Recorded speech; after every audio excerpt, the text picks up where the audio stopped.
Jeff Passan reports that the Cubs are only interested in mid-tier pitchers. Maybe it's because they're a mid-tier franchise.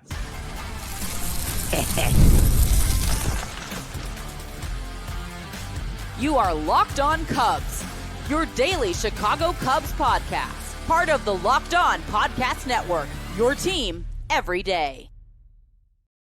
You are Locked On Cubs, part of the Locked On Podcast Network, your team every day, alongside Sam Olber. I'm Matt Cozy. Sam and I are lifelong fans, taking our passion into a discussion with you on all things Cubs. Thank you for being part of the show, making us your first listen today. And the best way you can help us grow the show is to listen every day, like the video, and comment anything below. Today's episode is presented by FanDuel. You can start the season with a big return on FanDuel. New customers can place a $5 bet. You'll get started with $150 in bonus bets if you win your first bet. Visit FanDuel.com to get started.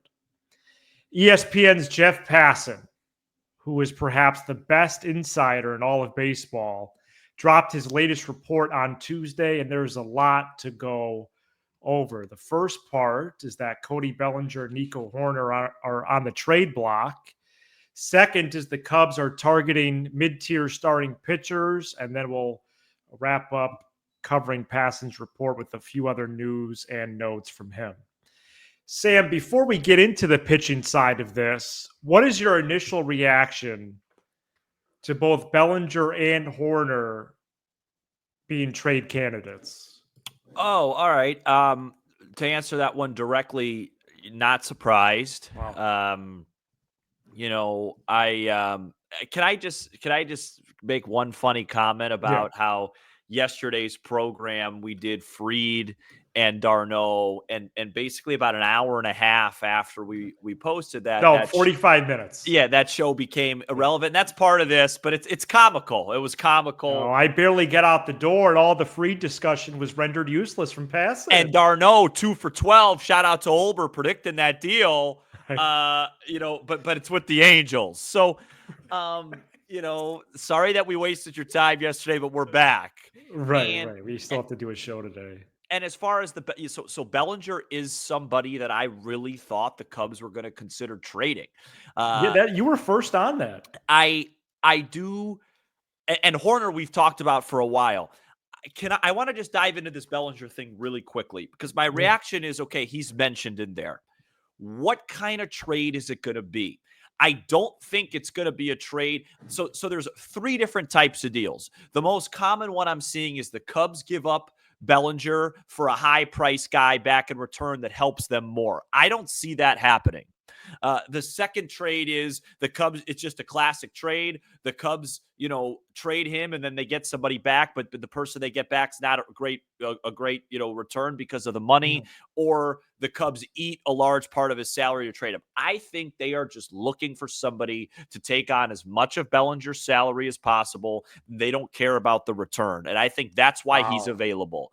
And if you read the article carefully, Passan just says Bellinger's available, right? That's all it is. Right. So I think Jed Hoyer made it obvious at the end of the year press conference when he went out and said for Cody Bellinger that he had a lot of options and we'll see what he does. He doesn't want him back on this team. They want the financial flexibility. They want to bring on somebody that can hit the ball out of the ballpark.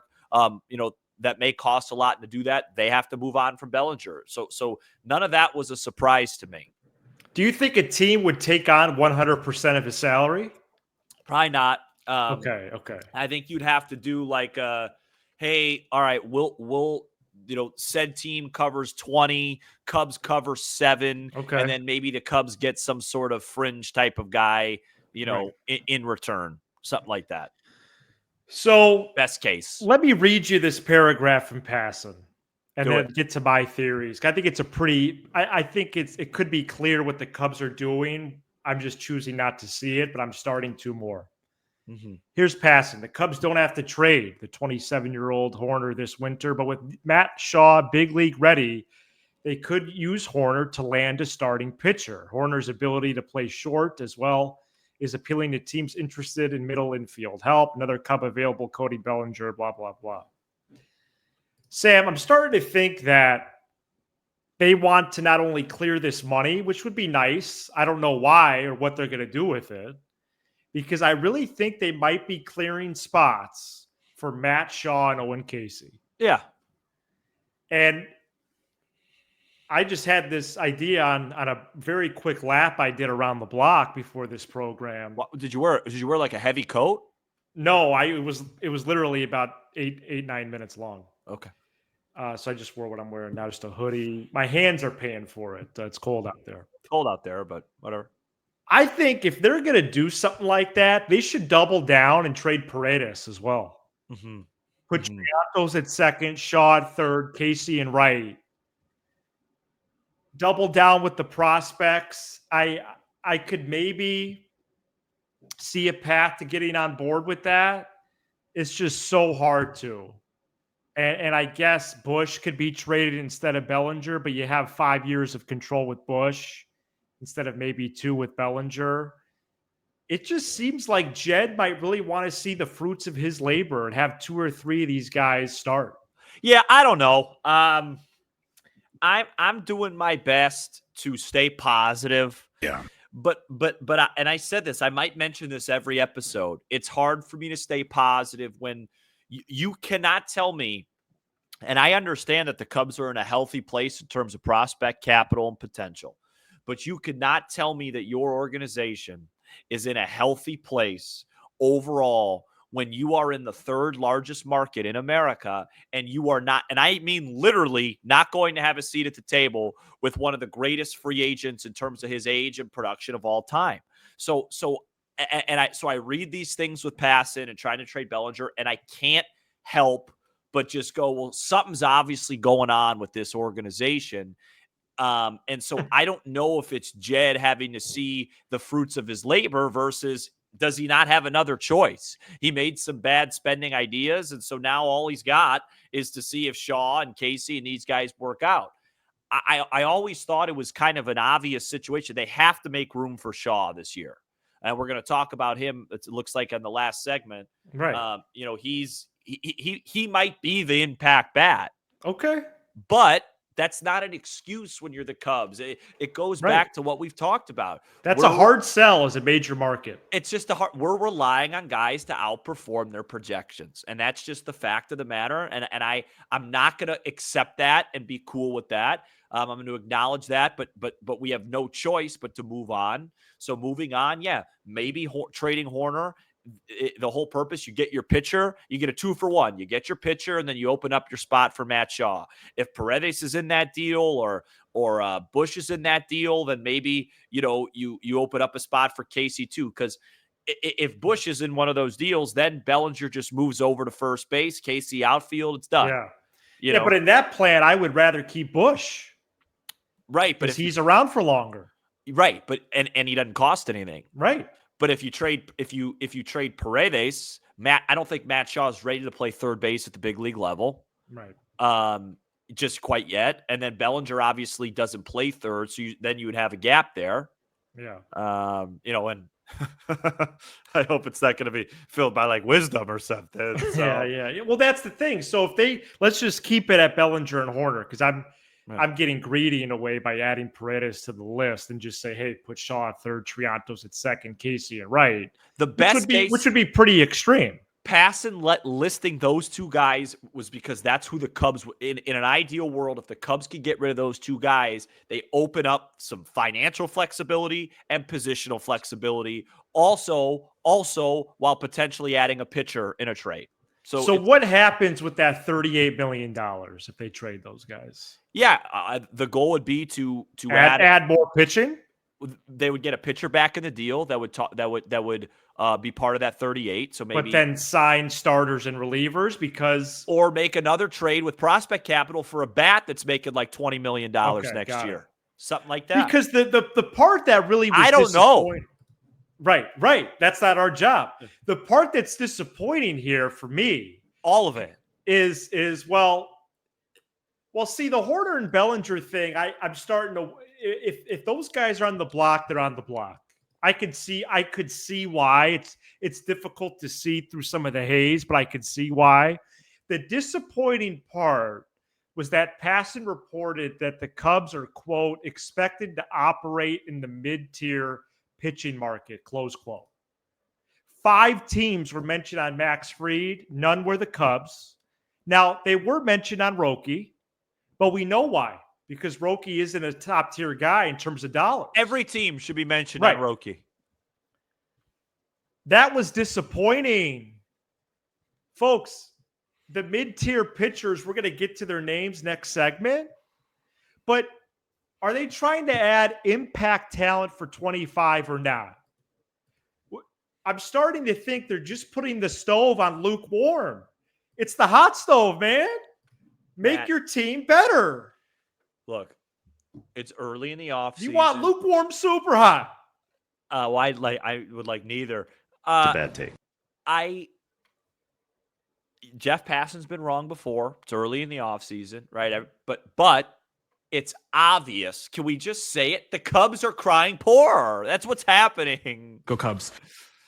They've made it public they're out on Burns. They've made it public that they're out on Soto. Now the best could be public they're out on Fried. The best reporter in the business says they're not going after one of those guys. So it's pretty clear the message that they're trying to send early on. Wow. That doesn't mean they can't get better, but that's what's happening right now.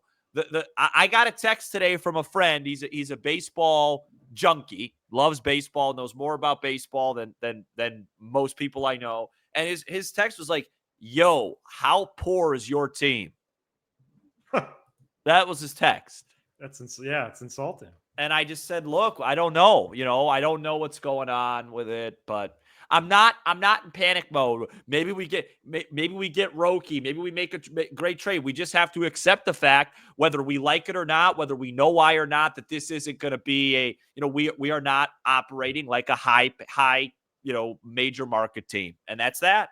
Yeah, it seems more and more that they're going to be wheeling and dealing. Yes, on the trade market. That's a great, or just wheeling and dealing. Period. So, who could be some of those guys that they do get, albeit smaller names on the free agent market? We get to it next. Please welcome our brand new partner on the show, Select Quote.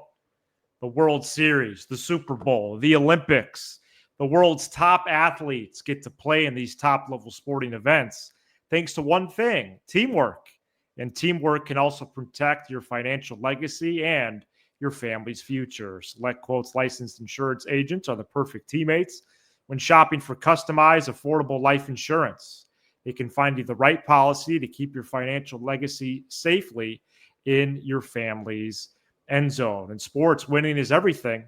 That's why you always need a good strategy to keep you moving towards the goalpost. And you can do that with life insurance through Select Quote to protect your legacy and your family's financial futures. While other life insurance brokers offer impersonal, one-size-fits-all policies, they may cost you more and cover you less. Select Quote's licensed insured agents work for you to tailor a life insurance policy for your individual needs in as little as 15 minutes. Get the right life insurance for you for less at selectquote.com/lockedon.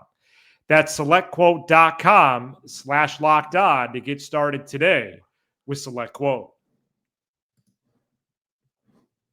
Cubs are expected to operate in the mid-tier starting pitcher market. Jeff Passan names these pitchers in that group: Sean Manaea, UC Kikuchi, Nick Pivetta, Nathan Eovaldi, and Luis Severino. Mm-hmm. Passan calls Walker Buehler and Shane Bieber, quote, short-term bonanzas as pillow contract candidates for a one-year deal. Cubs are specifically mentioned for 2 of these dudes, Kikuchi and Pivetta. And again, Sam, all of those names, I think, make your team better. Again, absolutely. It showcases an unwillingness to make a long-term financial commitment on someone who is in the upper tier like Fried.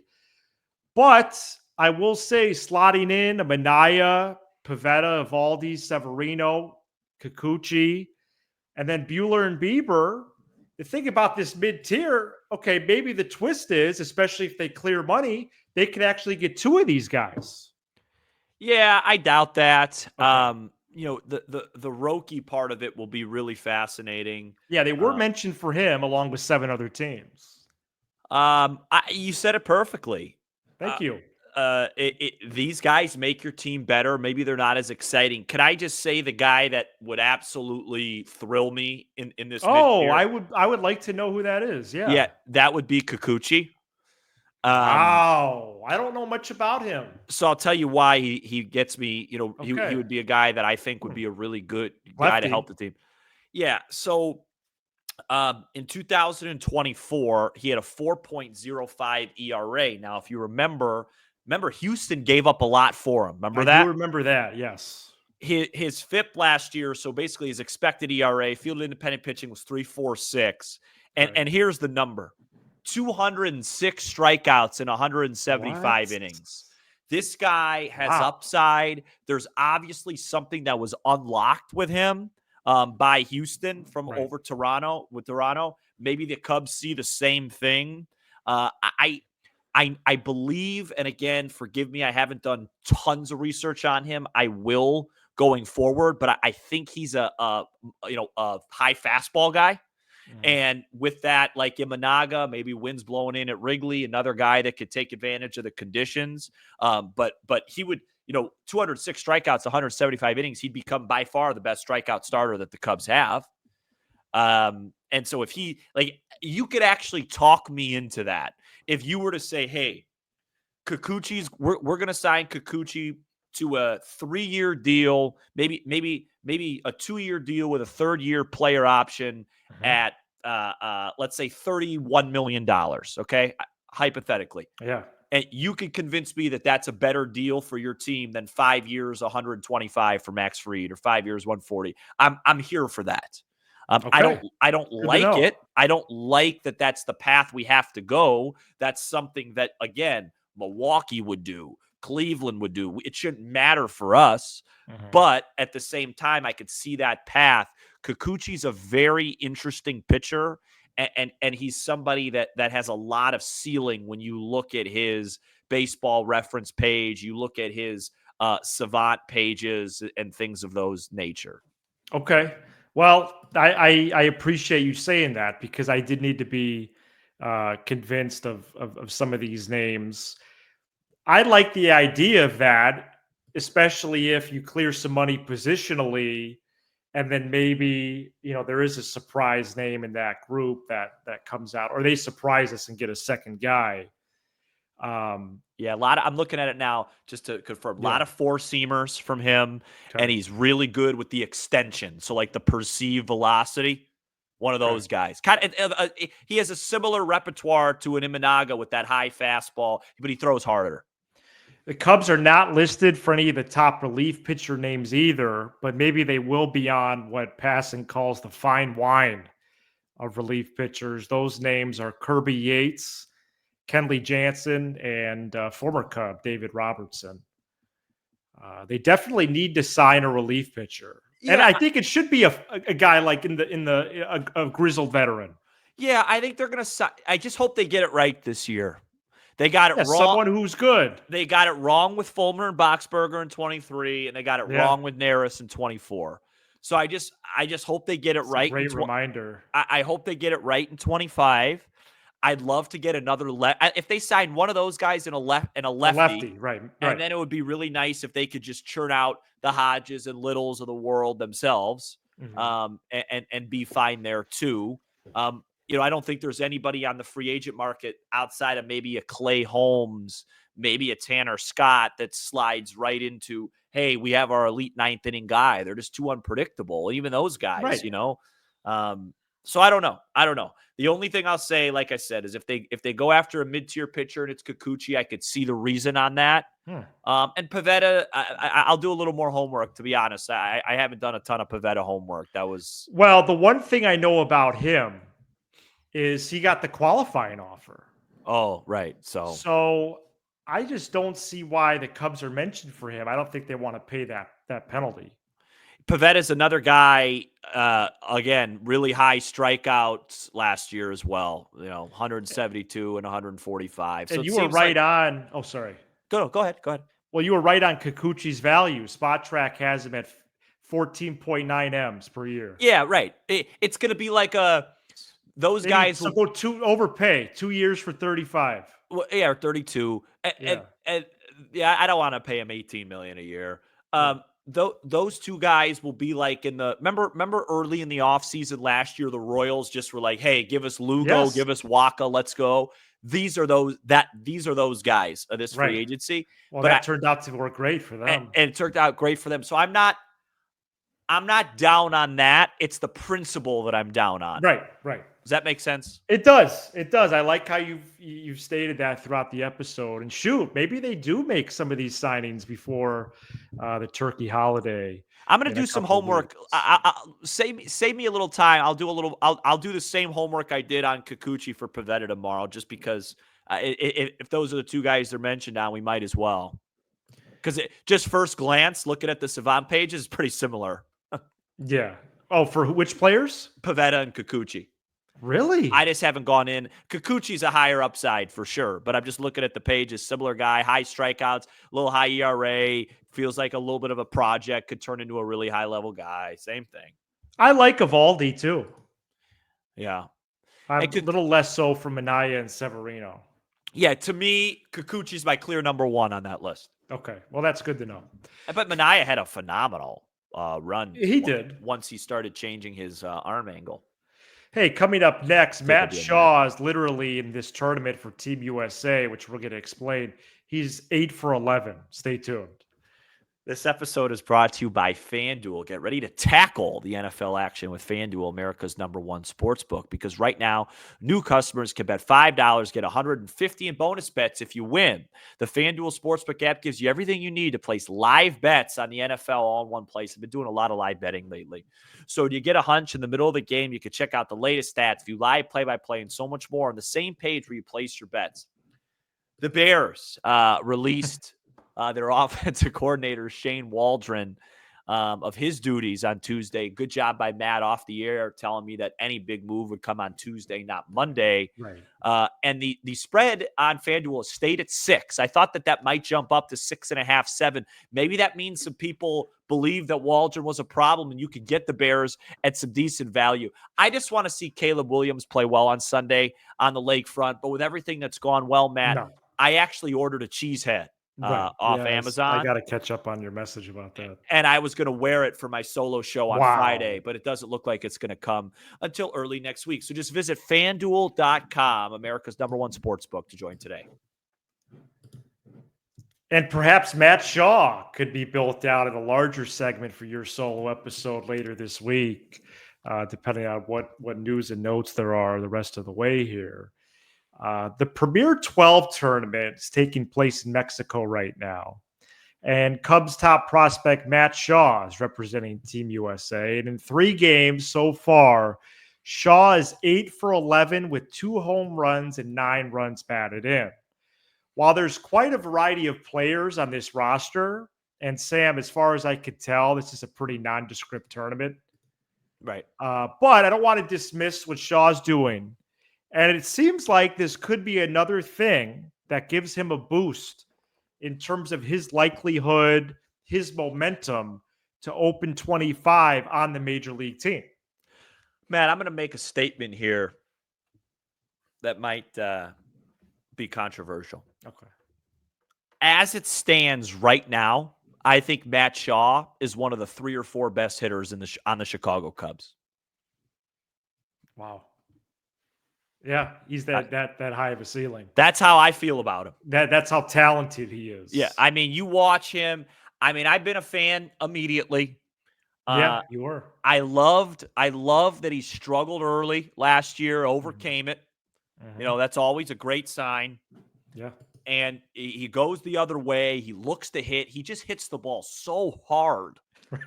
I'm a big fan. I'm a big fan. I don't want to put too much expectations on him and say that, and make it harder for him. But I really don't think it's crazy to say, like, if you were to tell me this time next year that the best hitters on the Cubs were Suzuki, Happ, and then Shaw, that would not be a surprise to me at all. Wow. Love it, though. Love it that they have a player of that caliber, at least. I think he's a blue chip prospect. Okay. I think, remember the narrative last year going into this year, hey, Cubs have a real deep system, but they don't have any like blue chip stars. Well, PCA is a blue, and I know he's not a prospect anymore, but I still look at him like a blue chip guy. And Matt Shaw is a blue chip hitting prospect. I believe that. Wow. Well, that's exciting. And Rich Hill's on this team as well, by the way. He's 44 years young. Man, how awesome. What a fun career he's had. Yeah. Do you know how many teams he's played for? I'm just looking for a number, not the teams. Yeah. It's only a 30-minute show. I'll say 13 teams. That's correct. All right. So we did talk about earlier in the episode. Good nice guess, job. Bellinger and Hoerner on the trade block. Well, Jeff Passan, that report, named other people as well on the trade block. So we might play around with some of that for Thursday. We'll see how it shakes I'm gonna out. do some Nick Pavetta homework. Oh, yeah, we could do that as well. Thank you so much for checking out this edition of Locked On Cubs. You give us 20 to 30 minutes. We'll give you all things Cubs with a laugh or two NBA, I'll tell you along the way. Be sure to hit subscribe on YouTube. Well, that provides that you can actually watch it. Yeah, you're talking in general. I'm not downloading that app. We'll smash the like button for the algorithm and leave a 5-star review on Apple, Spotify, and everywhere you get your podcast. He's Sam Olber. I'm Matt Cozy. This is Locked On Cubs. See ya.